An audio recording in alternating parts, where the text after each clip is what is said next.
Ito ay isang mabagyong gabi sa Mediterranean Sea, habang ang mga mangingisdang Italyano ay tinatamasa ang bagyo, magkakasamang naglalaro ng baraha at naninigarilyo. Isang lalaki ang pumunta sa deck ng barko upang magsagawa ng ilang mga pagsusuri nang makakita siya ng isang bagay na lumulutang sa karagatan na mukhang isang tao. Matapos hilahin ng estranghero sa barko, sa tingin nila ay patay na ito hanggang sa makita nila siyang gumalaw.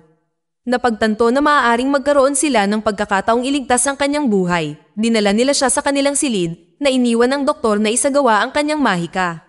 Maingat na tinanggal ng matanda ang wetsuit ng estranghero para lang makita ang dalawang tama ng bala sa kanyang likod. Matapos maingat na alisin ang mga bala, napansin niya ang isang maliit na bukol sa balakang ng lalaki. Dahil sa curiosity, binuksan ito ng doktor at inilabas ang isang maliit na metal cylinder. Sinuri niya ito ng mas malapitan para lang makita na ito ay isang laser pointer na nagpapakita ng isang hanay ng mga numero. Ngayon ay curious kung sino ang estranghero na ito. Bumalik siya upang suriin siya, ngunit bigla siyang inatake. Hinawakan siya ng lalaki, na halatang natatakot at nagtanong kung ano ang ginawa nila sa kanya. Pinatahimik siya ng doktor, ipinaliwanag kung paano nila siya isinakay sa bangka at ipinakita sa kanya ang laser pointer na nakita niya. Nataranta ang lalaki, wala siyang ideya kung nasaan siya, kung ano ang nangyari sa kanya, at ang masama pa, nang tanungin ang kanyang pangalan, wala siyang ideya kung sino siya. Sa punong tanggapan ng CIA sa Langley, ang pinuno ng CIA Black Ops na si Conklin ay nakatanggap ng balita tungkol sa isang nabigong pagtatangkang pagpatay laban sa isang diktador na Aprikano na nagngangalang Wambosi. Sakay ng barko ng mangingisda, nagsimulang mamuhay at tumulong sa pangingisda ang estranghero, habang nagpapagaling at sinusubukang alalahanin kung sino siya at kung ano ang nangyari sa kanya. Iniisip ng matandang doktor na babalik ang lahat sa kanya, ngunit bigo ang estranghero. Alam niya kung paano gumawa ng maraming bagay, ngunit sa kabila ng lahat ng ito, ang sagot na hinahanap niya ay umiiwas sa kanya. Siya ay nag-aalala na bukas ay darating sila sa daungan, ngunit wala siyang maibigay na pangalan. Kinaumagahan, tumulak ang bangka patungo sa daungan sa Switzerland at bukas palad na inabutan ng doktor ang binata ng pera, na bumabati sa kanya ng magandang kapalaran sa kanyang paglalakbay. Nang walang mga alaala at may kaunting pera, tumawid siya sa bansa sakay ng tren, hawak ang laser pointer bilang tanging pag-asa niya. Nakarating siya sa lungsod ng Zurich na walang mapupuntahan. Natutulog siya sa parke kung saan dumating ang ilang pulis, hinihiling na ipakita ang kanyang mga papeles. Sinusubukan niyang ipaliwanag na nawala ang kanyang mga papeles ngunit nagpa siya pa rin silang arestuhin siya. Biglang tulad ng isang program, ang lalaki ay pumasok sa aksyon na pinabagsak ang dalawang pulis ng walang hirap na nakakagulat maging sa kanyang sarili. Sa kanyang pagkabigla, tumakbo siya dahil dito. Samantala, nakita natin ang mga pinuno ng militar at ang CIA na nagpupulong sa nabigong pagtatangkang pagpatay. Sa balita, nakita nila si Wambosi na nagpapaliwanag kung paano pinagbantaan ng gobyerno ng US ang kanyang pamilya at nangangako na pagbabayaran niya ang gumawa nito. Idinagdag niya na nakaligtas siya sa isang pagtatangkang pagpatay sa kanyang buhay, na sa tingin ng iba sa silid ay mga maling akusasyon lamang. Pagkatapos ng pulong, ang Deputy Director ng CIA na si Abbott ay nakipagpulong kay Conklin hinggil sa nabigong pagpatay, iniisip kung mayroon siyang kinalaman tungkol dito. Bilang pinuno ng lihim na programa ng Treadstone, inamin ni Conklin na nawalan siya ng isang mamamatay tao sa panahon ng pagtatangka at si Abbott ay galit na galit dahil hindi pa niya inilagay si Conklin sa posisyon na ito noon pa man.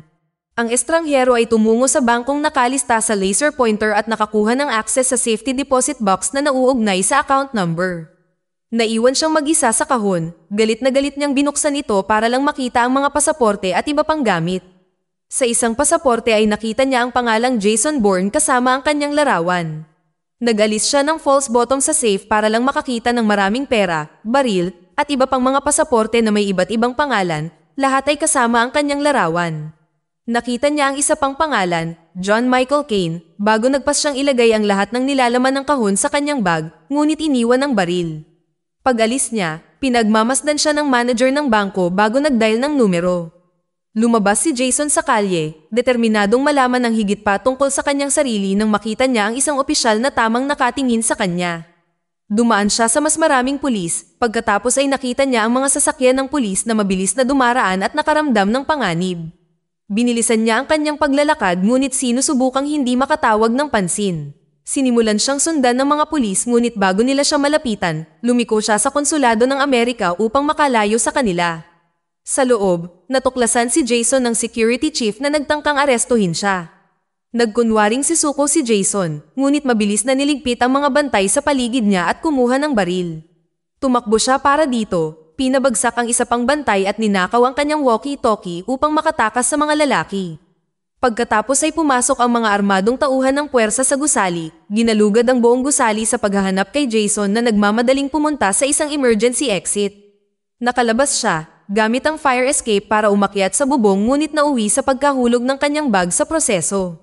Ngayon ay kailangang bumaba upang kunin ang kanyang bag, si Jason ay humalambitin upang makatakas, na muntik nang mahuli ng mga humahabol. Pagkatapos ay maingat siyang umakyat sa kahabaan ng gusali hanggang sa marating niya ang lupa, kinuha ang kanyang bag at tumakas. Dumating si Jason sa isang dalaga na nakita niya mula sa loob ng konsulado na nagrereklamo tungkol sa kanyang issue sa pera.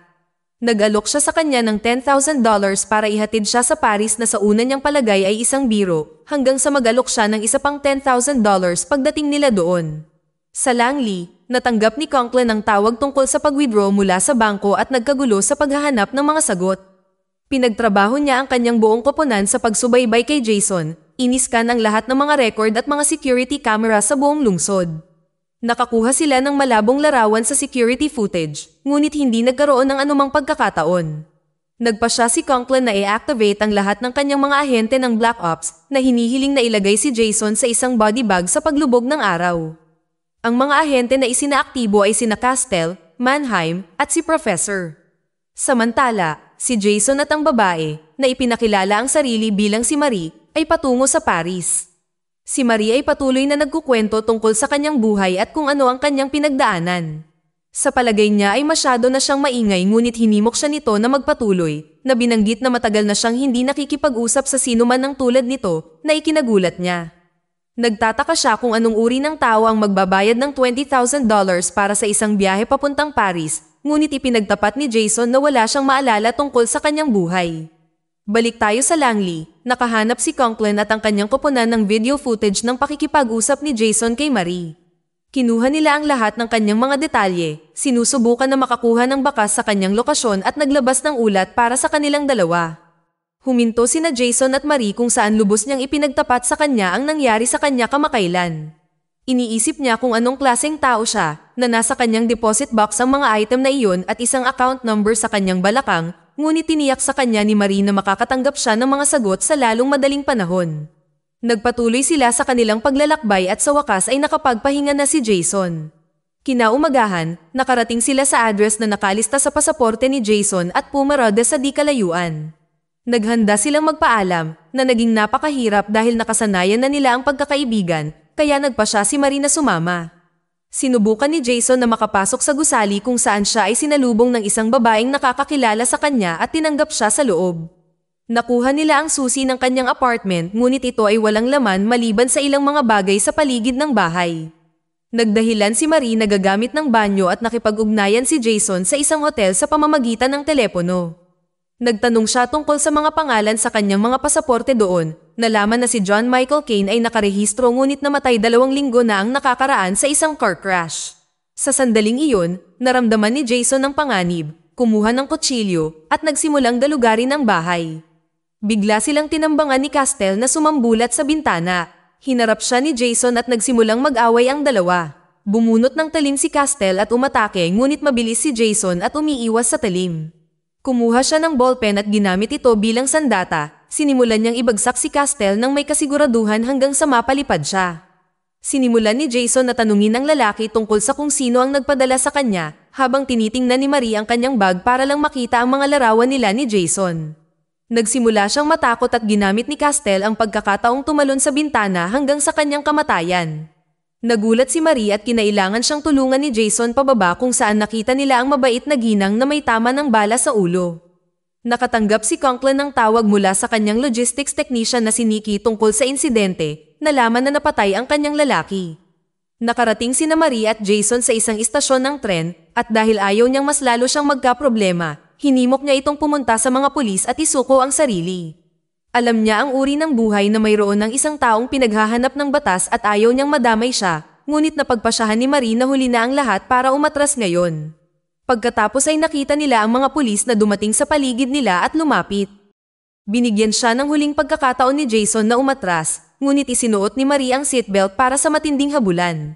Nagmaneho si Jason sakay ng kanilang maliit na pulang buggy, nagmamaneho na parang baliw sa mga kalye habang mainit na humahabol ang mga pulis sa kanila.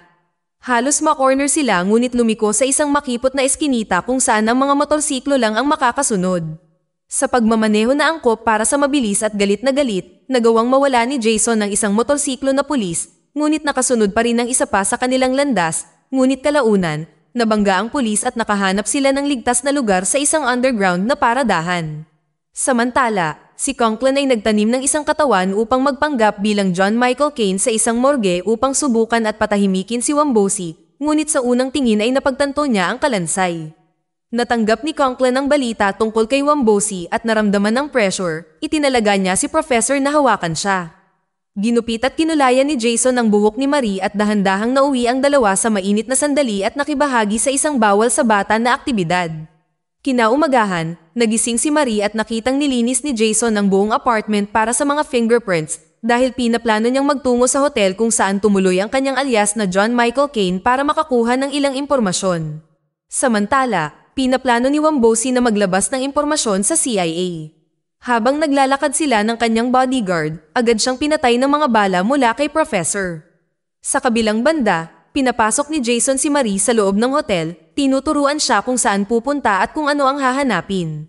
Madali niyang nakuha ang mga record na inihayag na ngumiti lang siya sa isa sa mga empleyado at nakuha na niya ang lahat ng kailangan niya. Sa Langley, kinumpronta ni Abbott si Conklin tungkol sa pagpaslang kay Wombosi ngunit nagsinungaling siya na sinasabing si Jason iyon dahil malamang na napilitan siyang tapusin ang kanyang misyon. Habang nakakuha si Jason ng higit pang impormasyon, nahanap ng mga pulis ang inabandonang sasakyan sa garahe at iniulat ito, ngunit naharang ni Nikki ang tawag. Nalaman ni Marie at Jason ang tungkol sa bangkay ni John Michael Caine na dinala kamakailan sa morgue. Tumungo sila at sinuhulan ng mortician nang mapagtantong nawawala ang bangkay. Pinagalitan niya ang mortician at ninakaw ang pahina ng pagbisita at nalaman ang tungkol sa pagbisita ni Wombosi. Pagkatapos ay nalaman nila ang tungkol sa kanyang pagkamatay at binasa ni Jason ang tungkol sa nabigong pagtatangkang pagpatay sa yate ni Wombosi at ang mamamatay tao ay tinamaan ng 2 beses sa likod sa panahon ng pagtakas, sa huli ay napagtanto na siya ang hitman. Sinubukan nilang bumalik sa hotel, ngunit napagtantong hinahanap sila ng mga pulis, lumabas sila ng taxi at dumaan sa isang eskinita sa likod upang makatakas. Dinala ni Marie si Jason sa tahanan ng kanyang kaibigan na si Eamon kung saan siya nakatira kasama ang kanyang mga anak at sila ay nagpalipas ng gabi doon. Sa tumataas na presyon mula kay Abbott, lalong hinigpitan ni Conklin ang paghahanap kay Jason na nagsasabi sa kanyang mga ahente na gawin ang lahat ng kanilang makakaya upang mahanap sila. Pagkaraan ng ilang oras, nasubaybayan nila ang lokasyon ni Marie at ipinadala si Professor upang patayin sila. Kinaumagahan, handa nang umalis sina Jason at Marie nang malaman niyang nawawala ang aso ng pamilya. Alam kung ano ang nangyayari, inutusan niya ang lahat sa basement na ikinagulat at ikinagalit ni Eamon. Ngunit nang makitang seryoso si Jason, kinuha niya ang kanyang mga anak at pagkatapos ay umalis. Naputol ang linya ng telepono sa bahay at nagsimulang mag-freak si Marie, ngunit tiniyak sa kanya ni Jason na hindi niya hahayaang may mangyari sa kanila. Pagkatapos ay binaril at pinasabog niya ang isang oil tanker bilang distraction at tumakbo sa kakahuyan, ngunit si Professor na nakaset up sa isang sniper position ay nakita siya. Sinubukan niyang barilin si Jason ngunit nagmiss at nagpas siyang lumipat dahil alam niyang siya na ngayon ang hinahabol. Si Professor ay nagset up sa isang field, ngunit si Jason, na nagdulot ng isang diversion, ay ginamit ang pagkakataon upang lumapit at barilin si Professor at nasugatan siya ng kritikal. Gustong malaman ni Jason kung kanino siya nagtatrabaho at ipinahayag ng lalaki na pareho silang nagtatrabaho para sa Treadstone bago mamatay.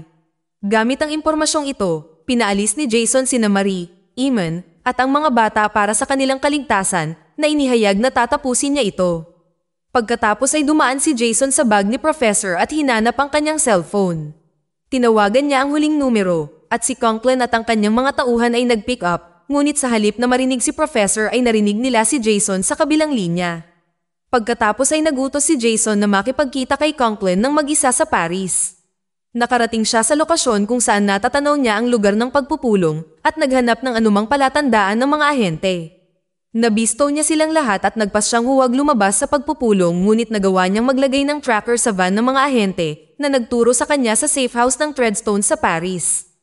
Nagpa siya si Conklin na ilipat ang safe house at inutusan niya ang kanyang mga ahente kasama si Nikki na burahin ang lahat ng mga dokumento at winasak ang mga file. Sa kalye, ang mga ahente ni Conklin ay nagbabantay ng ang lahat ng mga sasakyan sa kalsada ay nagsimulang mag-alarm ng sabay-sabay. Sa loob, napagtanto ni Conklin at Nikki na ang lahat ng mga linya ay patay, pagkatapos ay biglang nawala ang kuryente. Kinuha ni Conklin ang kanyang baril at hinanap si Jason, ngunit tinambangan siya ng hitman at dinisarmahan siya. Gustong malaman ni Jason kung bakit nila siya sinusubukang patayin, ngunit inihayag ni Conklin na sila ay nasa parehong panig hanggang sa mission kay Wombosi. Si Jason ay dapat na nasa loob at labas ng walang isyu, na siyang pinakamagaling sa kanyang trabaho, ngunit may nangyari na naging sanhi ng pagkasira ng misyon. Pagkatapos ay sinimulan ni Conklin na pilitin si Jason na alalahanin ang nangyari. Naalala ni Jason ang kanyang pagtatangka na patayin si Wombosi sa pamamagitan ng sunod-sunod na mga flashback. Sa ilalim ng mga utos mula sa Treadstone, pinasok ni Jason ang yate ni Wombosi bilang John Michael Caine at nagawang makalapit upang patayin siya. Gayunpaman, walang lakas ng loob si Jason na patayin si Wombosi dahil naruroon ang kanyang mga anak at sa halip ay tumakas, ngunit tinamaan ng baril sa kanyang pagtakas. Inanunsyo ni Jason na magbibitiw siya sa Treadstone at binalaan si Conklin na huwag siyang sundan bago siya pinatumba. Habang sinusubukan niyang umalis sa silid, inatake siya ng mga tauhan ni Conklin at napilitang lumaban, ngunit kalaunan ay natalo niya sila at nakatakas. Nang umalis si Conklin sa safe house, nakatagpo niya si Mannheim na pumatay sa kanya sa ilalim ng utos ni Abbott. Pagkatapos ay isinara ni Abbott ang Treadstone. Nagulat si Abbott sa isang komite sa pangangasiwa na ang Treadstone ay ipinasara na bago lumipat ang talakayan sa isang bagong proyekto na may pangalang Blackbriar. Pagkaraan ng ilang oras, nahanap ni Jason si Marie na nagpapaupa ng mga scooter sa mga turista sa Mykonos at muling nagsama ang dalawa. Dito na nagtatapos ang kwento. Sana ay nagustuhan nyo. Mag-subscribe na kung hindi ka pa nakasubscribe. Pindutin na rin ang notification bell at like button upang matulungan ang channel, and leave a comment down below. And as always, thank you for watching.